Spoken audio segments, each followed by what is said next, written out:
Hey there, sports psych enthusiasts. I'm Dr. Colin Fehr, and I want to share my passion with you. I love talking about ways to unleash the power of the mind. This recording is part of a larger lecture series I've created in an effort to make sports psychology concepts more accessible to a larger audience. The information contained in this series is especially well suited for students of sports psychology and is presented in a way that makes for easy listening for all. Welcome to Sports Psych Concepts.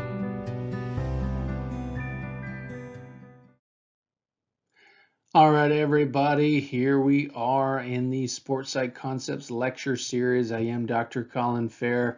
So excited to do another one of these with you today on the most studied mental tool, and that, of course, is setting goals and how important that is. That's really what I want to spend the time talking about. So we'll look into the basics of goal setting, right? What are we talking about there? Efficacy, do they work, right? And of course, obviously they do. I'm going to give you some specific goal setting guidelines, which I think will be really helpful. And then we'll touch on some common mistakes of goal setting. There's a lot of athletes and coaches out there that they know that they should set goals, and so they kind of loosely maybe do that, but then they make a lot of mistakes because they're not adhering to those guidelines or best practices. So that's what we're going to go over today in this presentation. Look forward to getting going. So let's do just that. Okay, so let's jump into the basics of goal setting. As I said, it is the most studied mental tool. Really lots of great research to back this up. Goal setting certainly works. And one way to think about this is you don't want to start driving somewhere until you know your destination, right? So once we set our destination, then we need to make sure we select the best route to get there.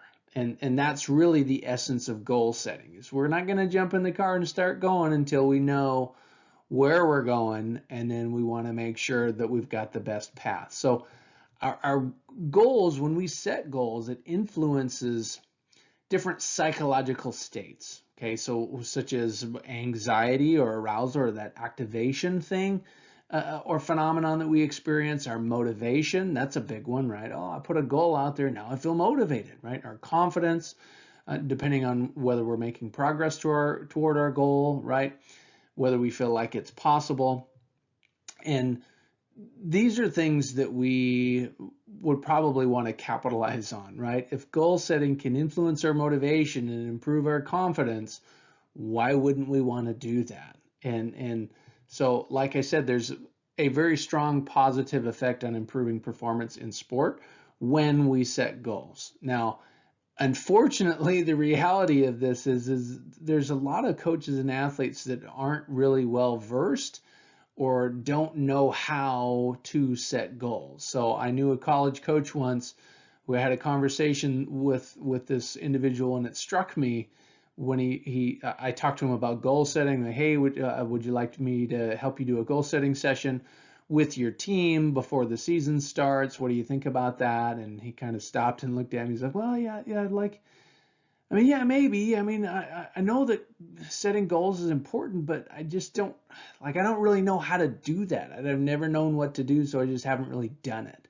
This is a college coach who had had a lot of success and won conference championships, been in national tournaments, all of that, and didn't really set goals. Blew my mind. And this is actually more common than we might expect. Is like coaches kind of know, but if they don't really know how to do it, then they may just kind of do it informally or loosely or unofficially. And if we want them, here's the key, if we want our goals to be effective, we need to go through a systematic process in setting them. And we have to recognize the different factors that may affect whether we achieve our goals. So that's systematizing our goal setting process is really a key takeaway that we need to understand. It can't just be some random thing and maybe I write a little note and I even put a sticky note on my mirror. Like, that's actually an okay thing to do, but we can do better than that. If we want to leverage the maximum amount of potential out of this particular goal setting or psychological intervention, then we want to be systematic about it.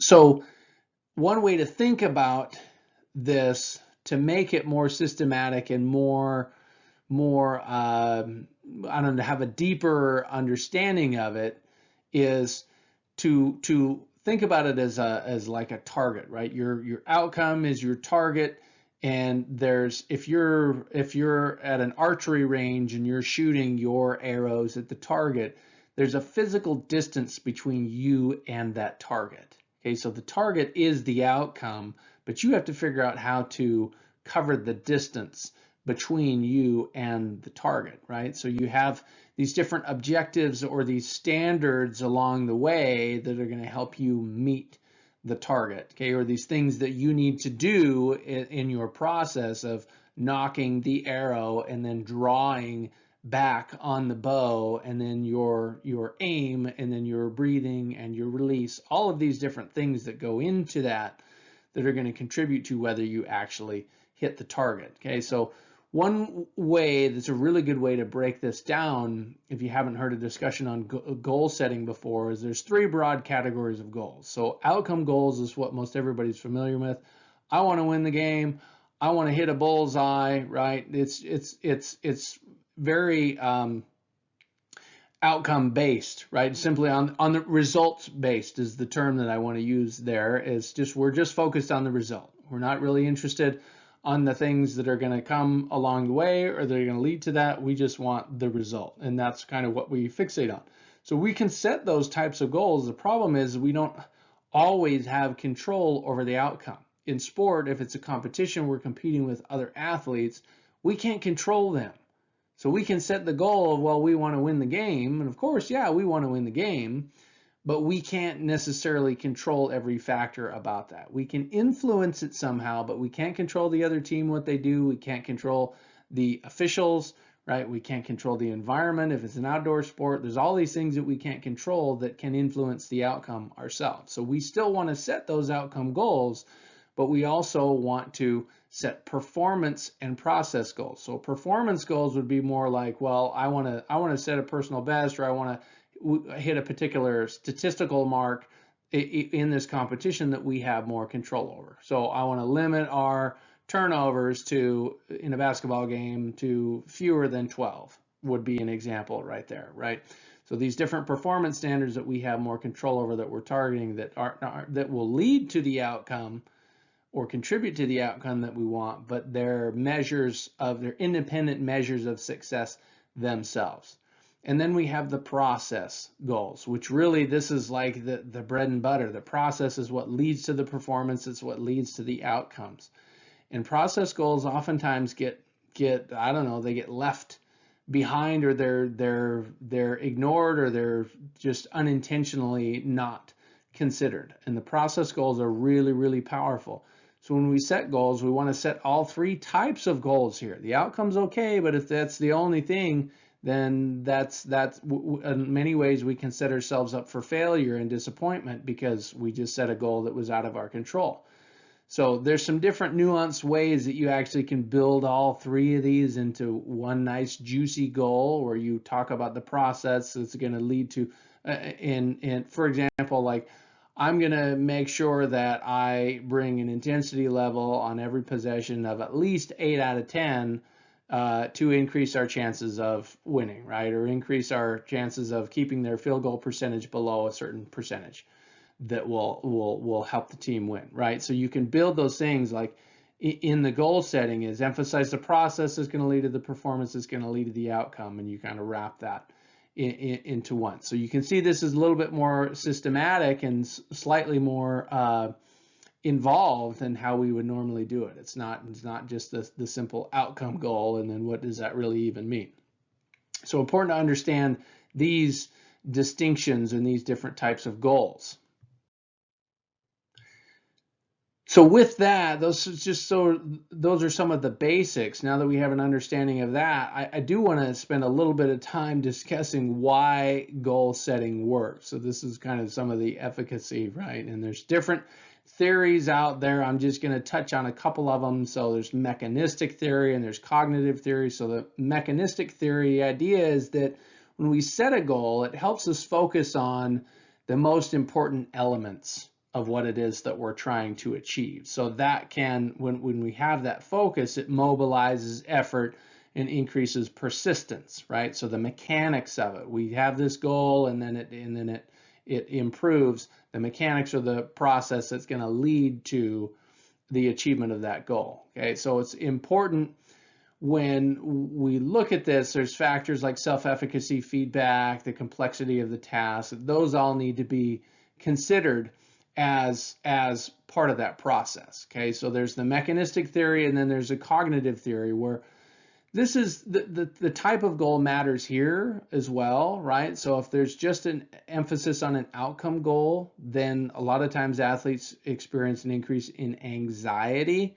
Whereas if there's more performance-based goals, you'll see an improvement in confidence and motivation. So for example, here it would be, well, if I am a tennis player and I really don't want to lose this match and it's my serve, and if I lose my serve in this game, then I lose the match, and so then it increases anxiety, and so it leads to that self-fulfilling prophecy idea, right? Because I'm fixated on the outcome of the match itself instead of, okay, well, what are my performance goals for this match related to me hitting my serve in or my percentage in, what's the process that's going to lead to that, right? So you see, another example here would be if I'm a marathon runner and I'm at mile 20 and everything's starting to break down, and if all I'm focused on is finishing, whether I'm going to be able to finish, that's too dang far away.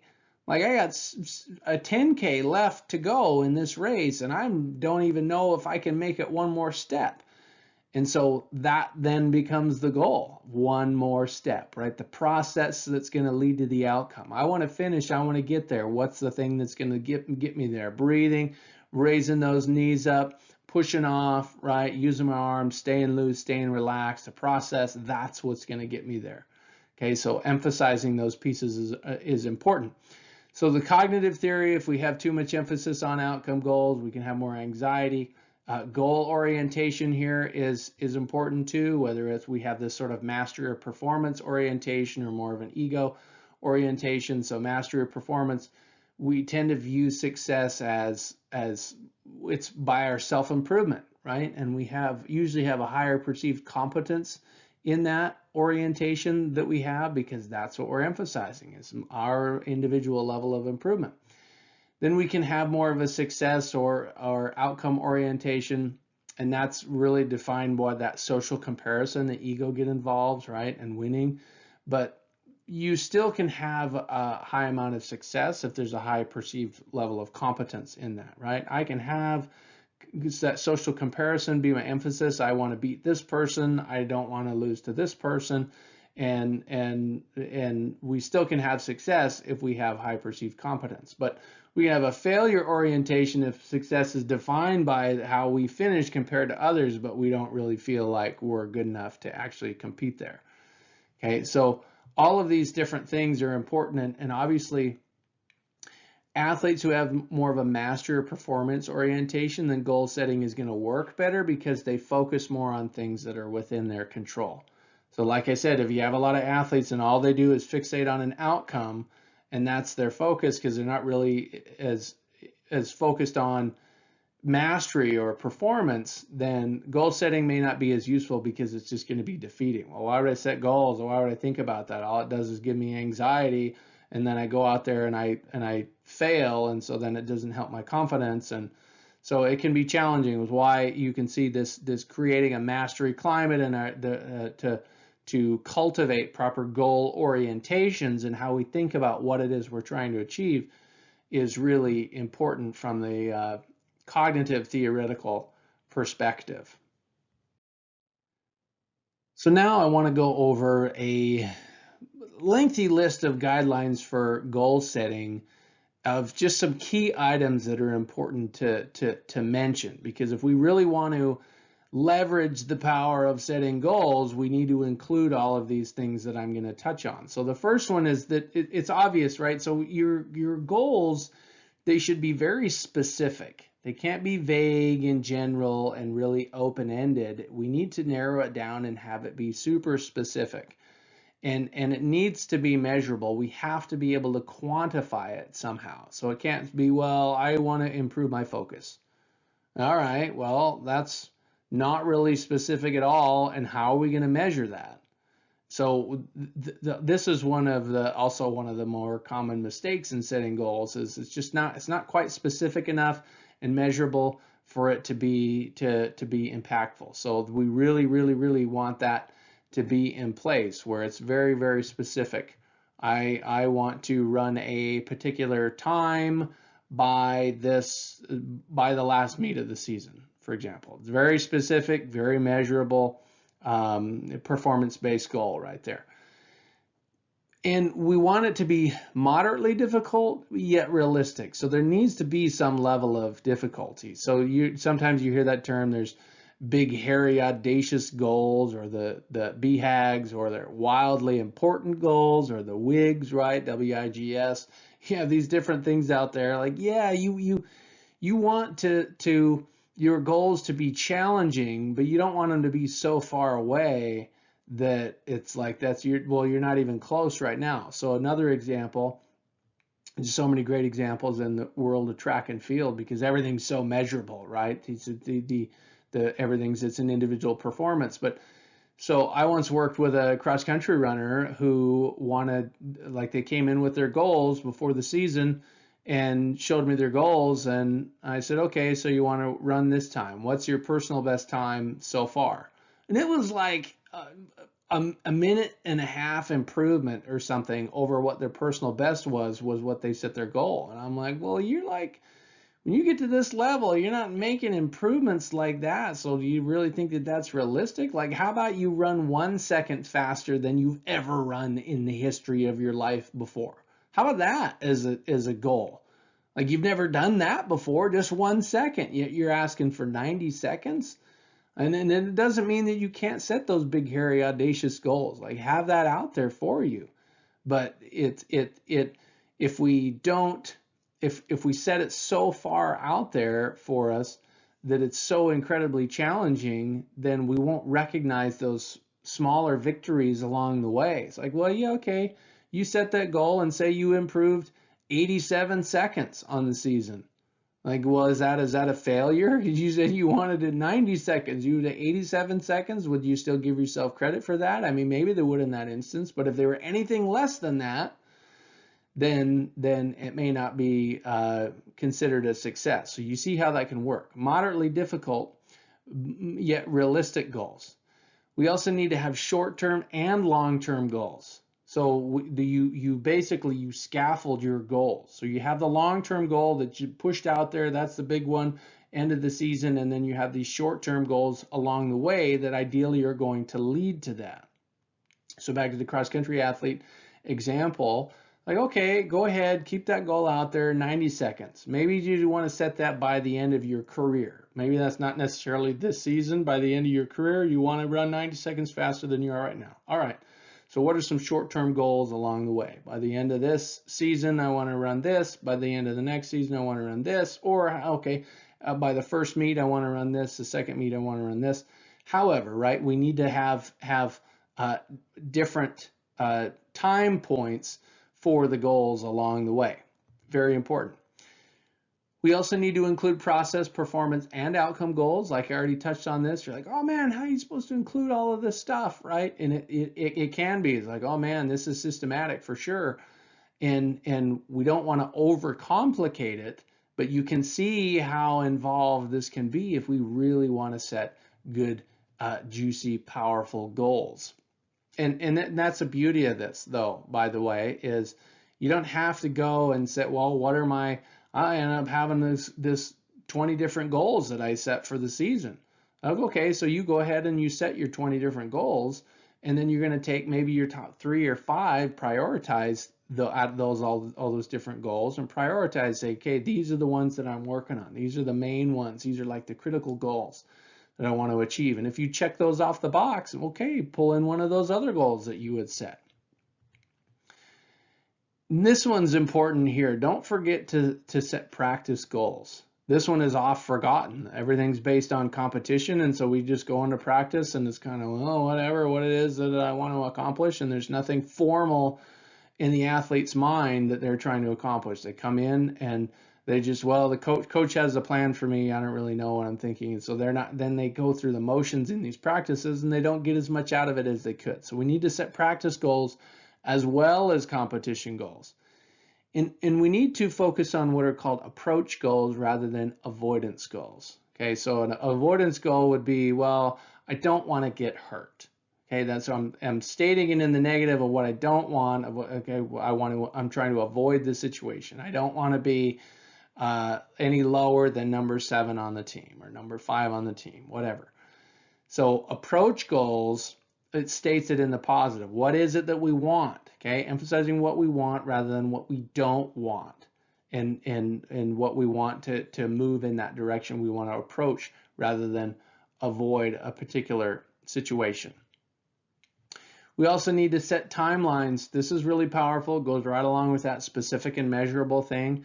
There needs to be some sort of timestamp because that gives us the little boost, the little jump start of pressure that we need to make sure that we stay on track. Because if there's no timestamp, think about this. A lot of people do to-do lists. They write this to-do list and they have these things on their to-do list.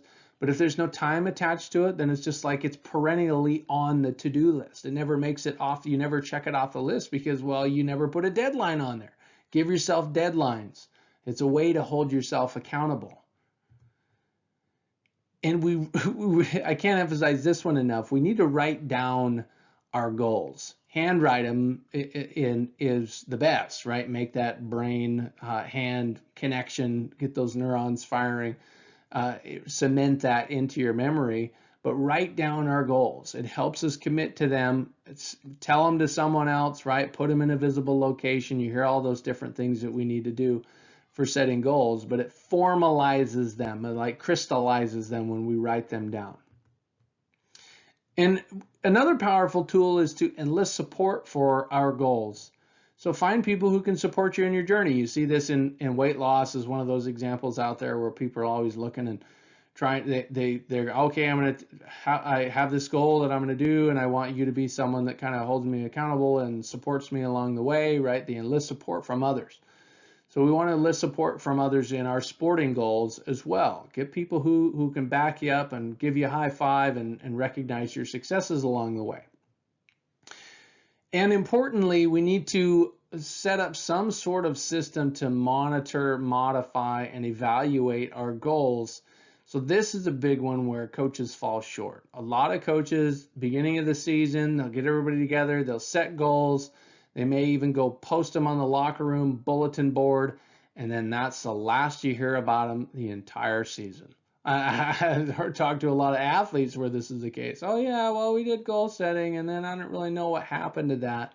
You have to revisit the goals. You have to monitor them regularly. Are we moving in that direction? Are we getting better? Are we doing the things that we said we wanted to do? And if we're not, we need to modify the path that we're on and be willing to do that, willing to adapt to where we're at and the realities of the situation. A couple of key players get hurt on the team. All right, we might need to modify our goals. The circumstances have changed from when we originally set those goals.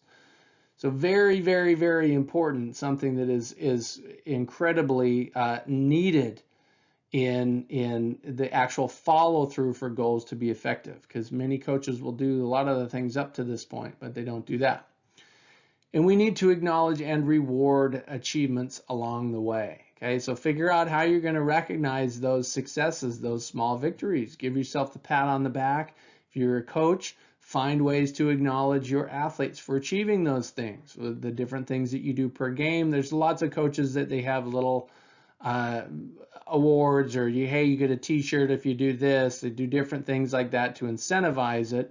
But we do really want to make sure we acknowledge and reward the goals that we achieve with some high fives at a minimum, right? So now let's touch on some common goal setting mistakes. And I've already alluded to a few of these, but these are quite common, quite rampant. And the first one is that we set way too many goals. And this is what I was saying before, is like, man, okay, I want to be systematic. And so I go through this process and I said, oh man, before I know it, I have 27 goals. What do I do? Right? It's like we can't possibly focus on that many goals. And so you can have different levels of goals. Say, all right, well, I have these 3 outcome goals, and then beneath each of those is a performance goal and a process goal. So really it's like there's 6 goals there, and like, all right, okay, that's probably doable, because really the emphasis is on the 3 big outcome goals, but then you have those other things that you're going to do that are your day-to-day. But generally 3 to 5 goals is what we're really able to focus on in achieving. And so if we set a whole bunch of goals, you go, okay, if you start with an open-ended question in a goal setting session, what could we possibly achieve this year if everything came together for us? So you can ask that question, and maybe it'll lead to 20 different goals, and then you rank them, list them out, and prioritize your top 3 to 5 that you're really going to adopt. And as I said, if you check some of those off the list, then you can pull in some of those other goals that you had, so you continue to instill that motivation in your athletes. Okay, another common mistake is that goals are just not specific enough. They're very vague or general. And this one, again, I see athletes, well, I want to get better every day. Like, okay, I think everybody wants to get better every day. That's not specific enough. Like, what does that mean to get better? Well, how are you measuring that? How are you going to gauge that? And so those goals that are really vague or general usually aren't very helpful, because it's just the athlete, it's hard to operationalize or to ignite action in the athlete. Okay, there also can be this all or none mentality where athletes are unwilling to modify their goals. So just a classic example here is when an athlete gets hurt, they get injured, right? And it's just like, an injury is a hard thing. Psychology injury is tough to go through, the different things that athletes deal with. And many athletes, they struggle with this, the all or none mentality. It's like, well, I had all these big plans for this season, and now it's just a wash, and there's nothing that I can do, and it's not even worth it. It's not even worth trying anymore, because I won't be anywhere near where I was. It's like, well, okay. But then one of the first goals is to try and improve every day was one of your general goals that you said that we tried to make more specific. So how does that goal still not apply in this situation? Just because the circumstances change, what kind of person are you? One that gives up when something happens, or one that is going to try and rise to the occasion and actually try to improve in every possible way, regardless of what the circumstances are in the situation?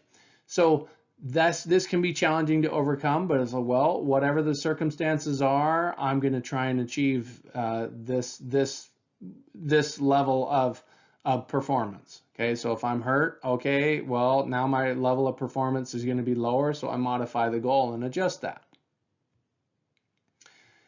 Another common mistake is that there's no process or performance goals, which I already talked about. You see this one for sure. Athletes will come in and they'll have their 3 goals written down, and they're all outcome goals. Like, okay, well, how are you going to achieve this? What are you going to do? Like, what is it that's going to lead to this? Those are goals in and of themselves. So for example, and I've worked with athletes on their goals, and they say they want to do all this stuff to stay healthy, right? They don't want to get injured. All right, what are the things that are going to lead to that?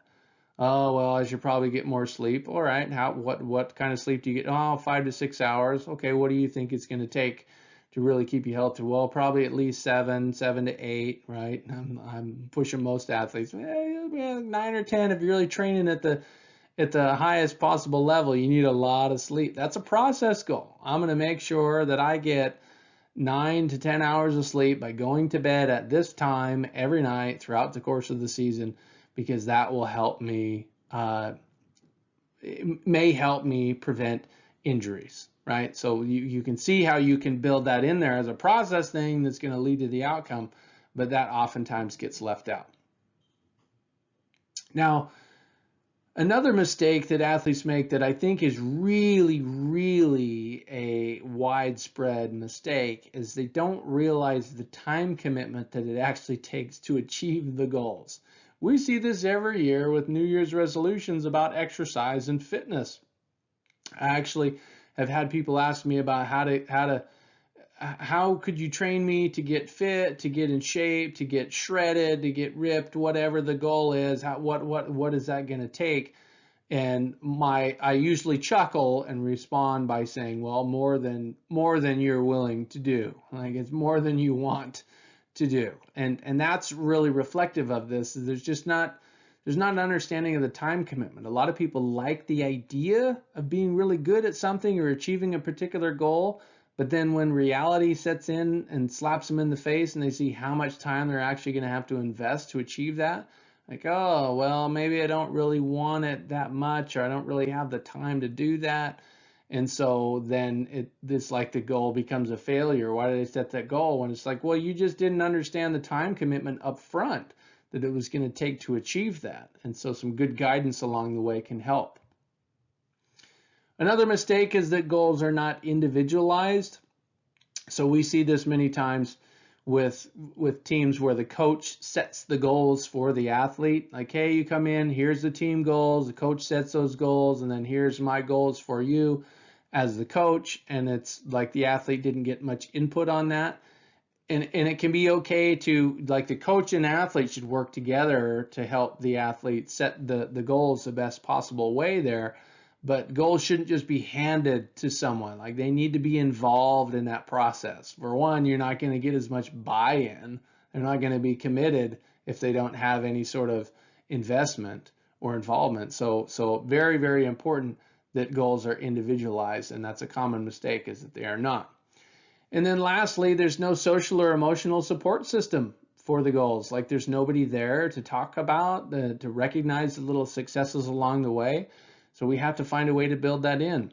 So, for example, I know somebody who sent me a message today saying, hey, look, I signed up for this race that I'm going to do, this half marathon that I'm going to do.